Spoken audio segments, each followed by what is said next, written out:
સોંગઢ તાલુકાની ગામની આશ્રમ શાળામાં ભણતી વિદ્યાર્થીનીઓ સાથે છેડતી થઈ હોવાના આક્ષેપ સાથે આગેવાનો ભેગા થયા।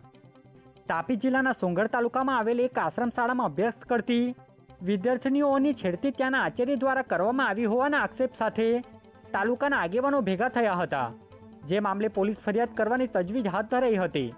જોકે પોલીસ ફરિયાદ દાખલ થઈ કે નહીં એ બાબતે કોઈ સત્તાવાર માહિતી મળી નથી, જે માહિતી આજે 5 કલાકે મળી હતી।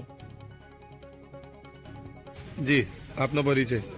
सरिताबेन जयमन कुमार, बोरदा 5 जिला पंचायत सभ्य। सरिताबेन, શું ઘટના થઈ છે ને અંગે આપ શું કહેવા માંગો છો?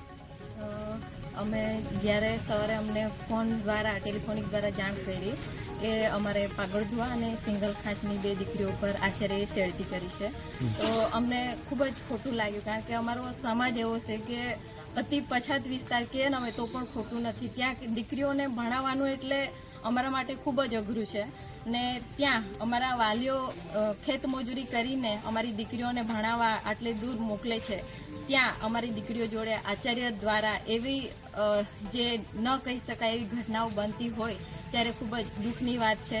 અને આ કદાચ અમે અમારી જાણ બહાર કે કોઈ પણ રીતે અમે જાણીએ છીએ કે એવા ઘણા બધા બનાવો અત્યારે પણ ઘણી બધી સ્કૂલોમાં થતા હોય છે, ત્યારે અમે સરકાર પાસે એટલી અપેક્ષા રાખીએ છીએ કે અમારી જે દીકરીઓ છે એમને ન્યાય મળે, અને જો એમને ન્યાય નહીં મળે તો અમે આખો આદિવાસી સમાજ અમે આંદોલન કરીશું।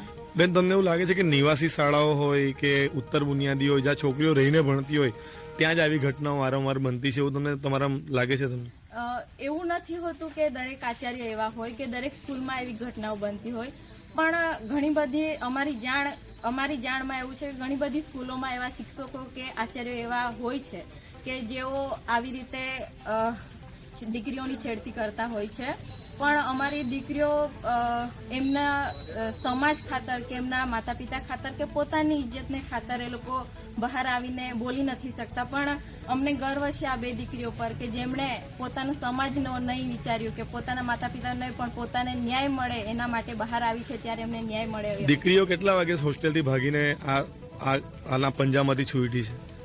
એમને અમે જ્યારે પૂછ્યું ત્યારે એમણે કીધું કે 12 થી 12:30 વાગ્યાના ગાળામાં અમે હોસ્ટેલ પરથી નીકળી આવ્યા છીએ, ભાગી ગયા હતા અને પોતાની જાતને બચાવ્યું। ઓકે, જી, ધન્યવાદ।